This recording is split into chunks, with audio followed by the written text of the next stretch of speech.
यानंतर आपल्यासोबत शिवसेना उद्धव बाळासाहेब ठाकरे पक्षाच्या नेत्या सुषमा अंधारे जोडल्या आहेत. ताई, लोकशाही मराठीमध्ये आपलं स्वागत आहे. पोलिसांकडून मुंबईतल्या आंदोलनात मुलीचा विनयभंग झाल्याचा आरोप आता रोहित पवारांनी केला. तशी एक्सवरती पोस्ट सुद्धा करण्यात आलेली आहे. आपली काय या संदर्भातली प्रतिक्रिया आहे? आरोप वगैरे नाही, जी वस्तुस्थिती आहे समोर दाखवलेली आहे. उभ्या महाराष्ट्राने आणि भारताने ते बघितलेलं आहे.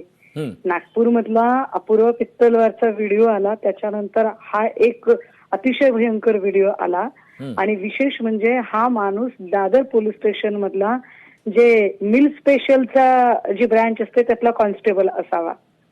पण काहीही असलं तरी जर रक्षकच जर भक्षक बनत असतील, म्हणजे भाजपच्या सत्तेच्या काळामध्ये फक्त सत्ताधारीच मुजरपणा करतात रमेश म्हात्रे सारखे असं नाही, तर भाजपच्या सत्ता काळामध्ये पोलीस सुद्धा त्याच पद्धतीने वागतात. यथा राजा तथा अधिकारी कर्मचारी. आणि अशा सगळ्या अधिकारी कर्मचाऱ्यांकडून आमच्या सुरक्षेची अपेक्षा ती आम्ही काय करावी?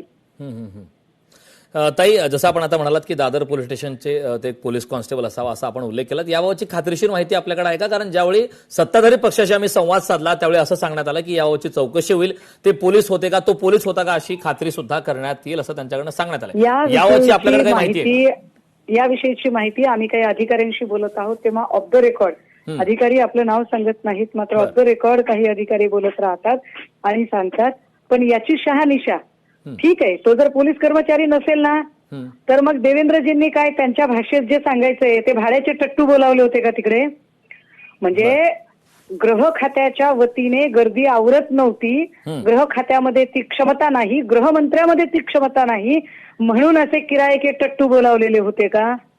जे असेल ते कर्मचारी होता तर कर्मचारी, जर कोणी भाड्याचा टट्टू असेल तर भाड्याचा टट्टू, पण जे काही आहे ते बाहेर आलं पाहिजे. अगदी नक्कीच.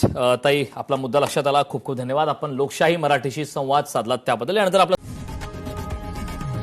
लोकशाही मराठी ऐका, पहा, जागरूक रहा.